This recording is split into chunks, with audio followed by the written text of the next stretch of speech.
Alright, so now let's talk about the dark one.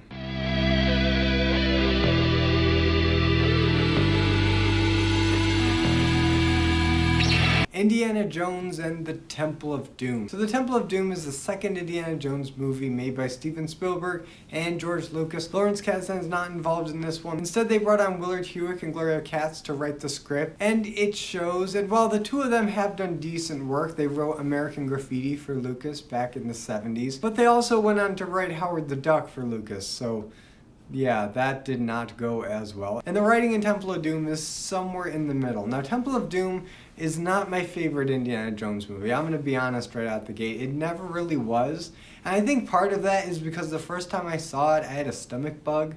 And we rented it from the library, like you did back in the day. And about halfway in, when they start eating the bugs, at that dinner, I beelined it to the bathroom and hurled my guts out. And I didn't like the movie too much after that. It was a pretty miserable experience. But as years have gone by, I don't hold that experience against the movie. And I really do like what this movie attempts to do with Indiana Jones. I think on paper, in theory, this is a really cool idea for an Indiana Jones movie. I just don't think it was executed as well as it could have to be at the same level as Raiders of the Lost Ark, which is an unbelievably high standard to compare a movie to. I get that, but Raiders of the Lost Ark, it happened. It was this fresh thing. It was awesome. It was nearly perfect in execution. So really, how do you follow up a success like that without it feeling stale and just more the same? Well, this movie, like some of the best sequels, try to do something fresh, inject new life and new energy into the dynamic of Indiana Jones, and I think it sometimes works. So this movie opens up in Shanghai, of all places, China, in 1935, which is 1 year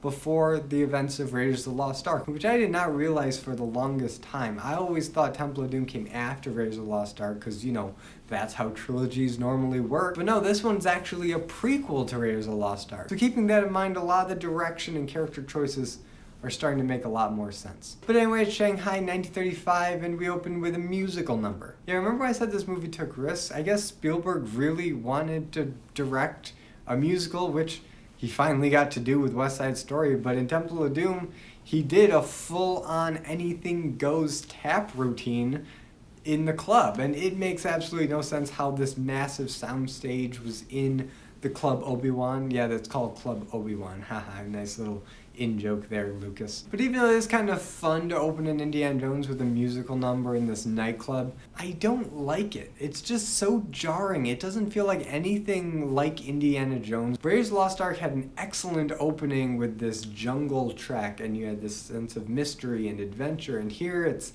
just dancing girls for way too long. Like, if it was just like a minute or a minute and a half of dancing girls just kind of set the stage and then you cut over to Lao Shi and Indy doing their deal, that'd be fine. But this musical number goes on for like 5 straight minutes and it does not let up, and it just gets bigger and bigger and more abstract and weird, and I'm kind of at a loss for words. In fact, there was a time when I was in high school I hadn't watched Temple of Doom in a long time, and I was starting to kind of forget what was even in it. So I popped in a DVD one afternoon to just see what it was, see if I liked it any better, and this comes on the screen, and I legitimately thought I put in the wrong DVD. That's how jarring this opening number is, and it doesn't feel like anything remotely Indiana Jones. But despite my issues with the Anything Goes segment, the rest of the stuff that goes down in Club Obi-Wan is fantastic. I think opening up in a seedy, gangster kind of James Bond, Humphrey Bogart, Casablanca nightclub with Indy dressed like those characters in the white dinner jacket and the red flower. That perfectly sets the mood for the kind of Indiana Jones movie we're getting. He's got a bit more youthful energy, but he's still got that stoic seriousness that we've come to expect from Indiana Jones, and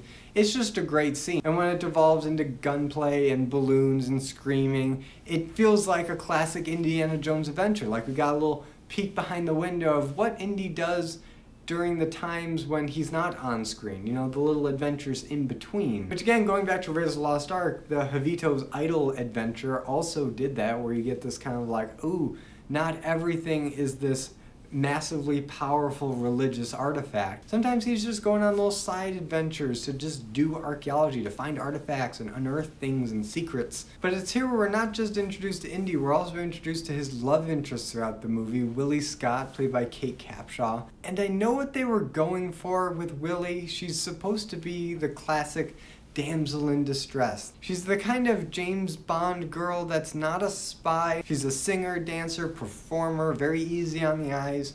And now she's completely out of her depth when she has to go on this adventure. It's a classic female archetype that's been done a million times in old movies. And what I love about the Indiana Jones franchise is they take these classic archetypes, but they breathe new life into them. They'll put a spin on them, or they'll do something a little new or different. Like with Indy himself, he's the classic stoic male action hero adventurer. But with Indy, you get a lot more of the humanity. You get the softer side. You get the fear, the danger, the I'm out of my depth feeling from Indy. But with Willie, they don't really do any unique spin on her. She's just the damsel in distress. She's just the person that's out of her depth and screams at everything.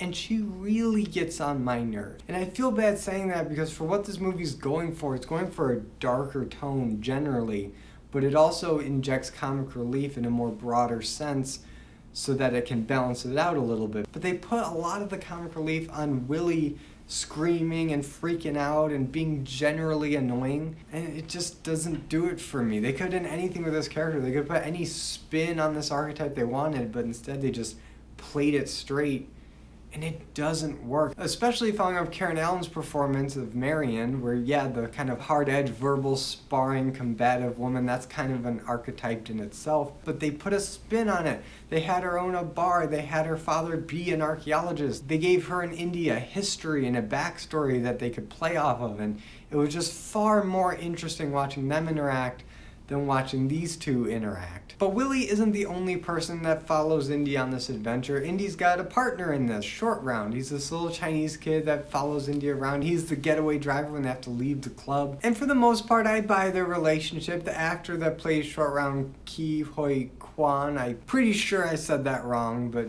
bear with me. I think he does a fine job, although I can see how, much like Willie got on my nerves, Short Round can get on a lot of people's nerves, but at least Short Round contributes to the adventure in some meaningful way. He's the one that gets Indy out of his blood spell, and he knows martial arts, he knows some kung fu, and he fights people, and he actually can hold his own in a fight. Whatever situation he's in, he's kind of prepared. Like I say, he's a tough little kid, and I think it's appropriate for Indy to have a child sidekick in a story where he has to free a whole bunch of children for this village. But I'm getting ahead of myself. So after they escape Shanghai, they're on this airplane, but the airplane pilots are working for Lao Shi, the Chinese mafia guy that Indy just escaped, and they bail and the plane's about to crash in the Himalayas, I assume. They come to this village in India, and they are the poorest, most third world country, starving village that their crops have just been decimated, and it's sad. And Indy is then told that one of their sacred stones got stolen, and that's why everything dried up and everything died and all their children disappeared. And it turns out that stone is one of the 5 Shankara stones, which are these magical stones that when you get them all together, the crystals inside glow and they have magical properties, and they can bring good fortune and life and I guess unlimited power, because what else would these Indiana Jones MacGuffins do if not unlimited power? So now Indy, Willie, and Short Round are on this adventure to Bangkok Palace to figure out what's going on with these stones, and you know something's up right out the gate, that this is going to be a darker movie, because on the way Indy comes across this idol in the jungle that is just covered with human parts like fingers and entrails and blood, and it's really gross, but it's only on the screen for like a minute, and unless you're looking really close, it's kind of hard to tell exactly what it is you're looking at. You just see blood. But that is your first indication that Spielberg and Lucas are taking real risks with the dark places that they go in this movie. But anyway, they do arrive at Bangkok Palace, and they meet the Maharaja and his people, and they have a pretty intense discussion about the Thuggee cult, which existed in the early 1800s, which this movie has been criticized as being racist or offensive or derogatory to Indian people. And if you know me, I'm always hesitant to just label something racist or problematic or offensive without first trying to understand the truth and the history of whatever culture is being represented. And I did do some research on the history of the Thuggee cult, and it wasn't extensive by any means. And from what I understand, this movie definitely takes liberties with the actual history of the Thuggee cult and what they actually did, but the liberties are no more extreme than the liberties taken in depicting the Ark of the Covenant in Jewish tradition or the Cup of Christ in Christian tradition. Both of those movies took pretty significant liberties with the religion that they're adapting. So because of that, I would hesitate to call it racist because it is consistent with how religion in general is depicted across these movies. It's very Hollywood, it's very hyped up and theatrical. And even though it's not exactly historically or religiously accurate, it does make for a more interesting visual experience. So now let's talk about the most disgusting menu that you've ever seen in any movie ever. Because while they're talking about the Thuggee cult and the possibility of kind of a renaissance of sorts of Thuggee Kali worshippers, they're eating bugs, snakes, eyeball soup, monkey brains. And yeah, this is the part where I ran to the bathroom to throw up when I was a kid, because that was nasty. And just a little fun fact about what exactly they were eating. When they bring out Snake Surprise, it's this massive fried snake that they cut open and all these little squiggly black things come out. I always assumed that those were baby snakes, that the snake that they killed was pregnant and now all these baby snakes are just coming out. But if you read the novelization, it says that they're eels. And to this day, I'm not sure which one is more disgusting. I'll just leave that to you guys in the comments to decide. But after this, everybody retires to their bedrooms, and Indy and Willie have a somewhat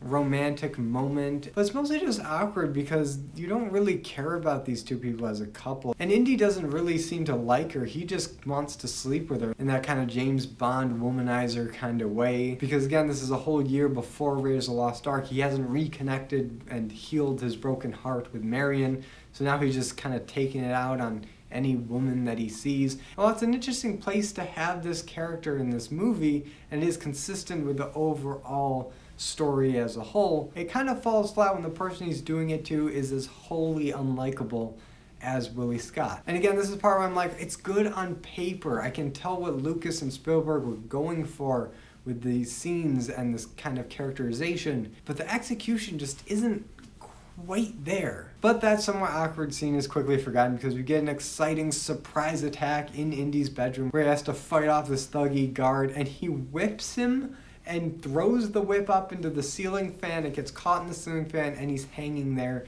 dead. And yeah, yet another fairly grisly death scene. Here they don't really hold back so much. That's a pretty intense death, but I kind of like it. It's a cool visual. So now Indy's on guard and he goes into Willie's room and kind of checks out, makes sure everything's okay. And he finds this tunnel which leads to this cavern which leads to the Temple of Doom. But before they get to the Temple of Doom, Indy and Short Round get caught in this death trap with spikes coming out of the ceiling and the floor, and the ceiling's coming down. It's kind of an Indiana Jones take on the garbage masher from Star Wars. It's a really cool idea, really cool set piece, and it's the one time where Willie actually gets to contribute to the movie because she has to go down into all these bugs, thousands of bugs, kind of reminiscent of the Well of Souls in Raiders of the Lost Ark with all the snakes. But here it's bugs, and Willie, the diva that she is freaking out. She's screaming, she's squirming. She has to reach in this hole as Indy is giving the most pathetic of puppy dog eyes in order to pull the lever and save them. So credit where credit's due, at least Willie got to contribute that much. But that doesn't last too long because they find the Temple of Doom, they find all the Kali worshippers, they find this massive idol of Kali who, if you thought the previous idols were kind of grotesque, this one has whole arms and legs made out into a neck piece and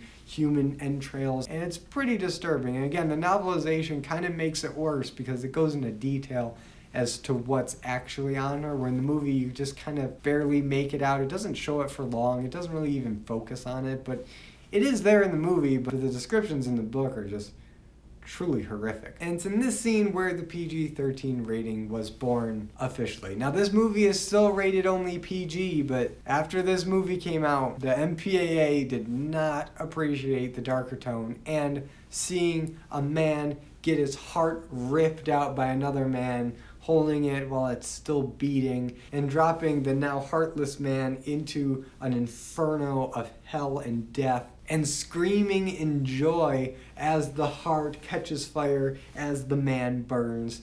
And Yeah, that happens, and it's awesome. And it is a scene that you will never forget for as long as you live, and it's incredibly memorable. It's well staged, it's well acted, it's a great scene, and I wouldn't really want them to cut this scene. It's awesome, but man, is it intense, and it is kind of gruesome, and I can see why the PG-13 rating has been born out of this one scene. Just like how in the previous movie with the face meltings, yeah, I can see how parents would be concerned about that too. I guess this movie was strike 2 and 3 for Spielberg, because after this, they had no patience for him. They had to create some kind of thing in between PG and R to please the parents. And that's a grossly oversimplified explanation of how we got the MPAA rating system we have today, but it's an explanation nonetheless. And Temple of Doom gets dark, because after that horrific scene, all of them get captured, and Indy is forced to drink the blood of Kali, which brainwashes him, and you see him getting whipped, and you see Short Round getting whipped, and there's something about when kids are being abused and like in pain that just feels more evil and darker and somber and more serious. Which again, this is what the directors were going for. I can't really fault them for doing what they set out to do. But seeing these thousands of kids being abused and tortured in these mines is a much more somber atmosphere than what we had in Raiders of the Lost Ark. It'd be kind of like in Raiders of the Lost Ark if they actually showed the Nazis interacting with the Jewish communities in the concentration camps or in the ghettos, which would probably be more accurate to that time. And you just see all these innocent people being abused by these people in power. It would really kind of bring down the energy of the movie. It's not this fun romp anymore. It's now Indy in a hard moral dilemma about what he should do for these people. So even though I do applaud Spielberg and Lucas for taking risks and trying to do something different with this movie, it does lose some of that adventure and fun and positivity that we got in the first movie, and did see in about the first half of this movie too. But from here on out, it is a very dark and serious movie, and you just need to be prepared for that. Because now the high priest, I guess you'd call him, Mola Ram, played by Amrish Puri. Again, I'm terrible with names, be kind to me in the comments. He's going to sacrifice Willie. Short Round is trying to escape the chains of captivity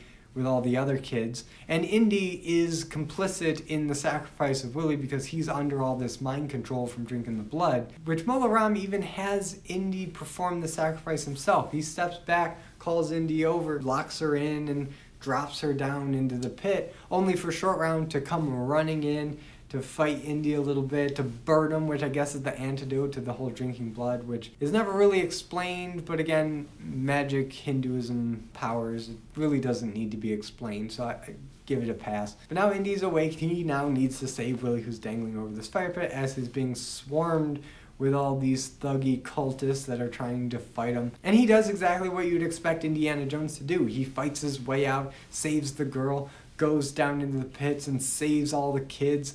But then he comes across the physical challenge of the movie, which is this massive guard, who's actually played by the same massive dude that was the big German in Raiders of the Lost Ark. But here he's an Indian taskmaster, and he's massive, and Indy fights him. And it's a pretty cool fight, admittedly. A lot of the action in this movie is really good. When the action scenes go down, they go down, just like in Raiders of the Lost Ark. Spielberg proved his capability with exciting action in that movie, and he proves it again here. For all Temple of Doom's faults, the action and the stunts and the choreography is just as good as you remember, and it's awesome. But now we've come to probably my favorite action scene in this movie, and it's the minecart chase. The staging and the pace and the action and the ingenuity of how these minecarts interact with each other and how Indy has to pick them off while he's going at top speed and they're going at top speed and they're almost flying off the track and some of the track's incomplete. It's just a great sequence, and honestly would make a really fun amusement park roller coaster dark ride. And Disney, I know that you've already got your Temple of the Forbidden Eye and your Indiana Jones stunt show, but come on, this minecart ride would be pretty sick. You get your money back. But of course Indy escapes and they make their way onto this bridge, where I guess the third climax of this movie takes place, which normally would kind of bother me, but for Indiana Jones, the action is so consistently good and memorable and exciting and just visually cool that I can't wait to see how the fighting is going to go down. And when you see Indy in the middle of this rope bridge, flanked on both sides by thuggy cultists and Mola Ram, and it looks like all hope is lost, he raises his sword and he chops that bridge in half,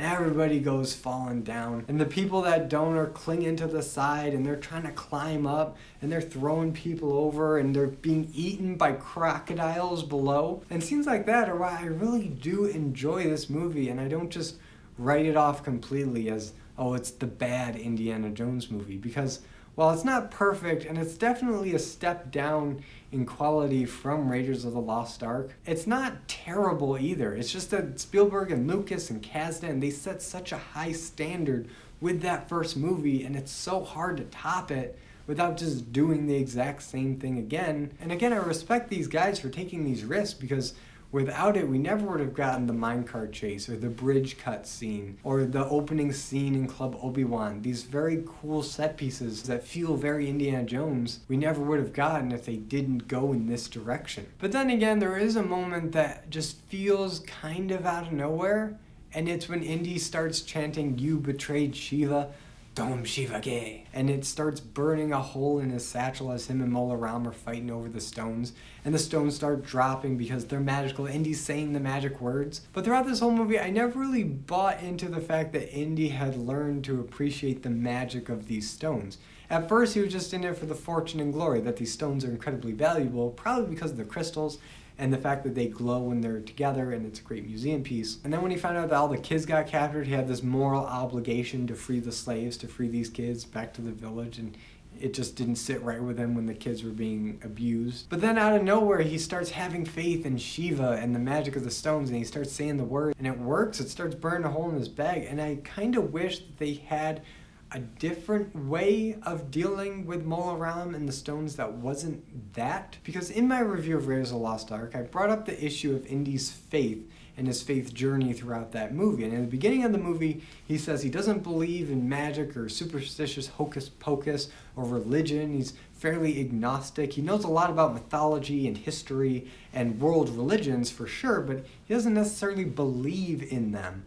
And it's through the experience of Raiders of the Lost Ark where he actually comes to respect the Ark and a higher power, be it God or magic or whatever. And that is a character journey for him in that movie, because giving him basically the same moment in this movie, a prequel to that movie, kind of undercuts the faith journey that he experiences in Raiders, because he already has a faith. And at the end of this movie, when he returns all the kids to the village, he talks with the shaman in the village, and he says that he understands the stone's power. And I guess in my head, to just keep it consistent throughout all three movies of Indy's faith journey, I take that as him acknowledging that these stones had certain properties that can't be explained, but his faith in the existence of gods and higher powers is still fairly non-existent. But the movie itself doesn't really support that analysis fully, because he name drops Shiva when he's calling upon her to burn a hole in his bag to free the stones. And Shiva is a Hindu goddess, and he's calling on her, and so there has to be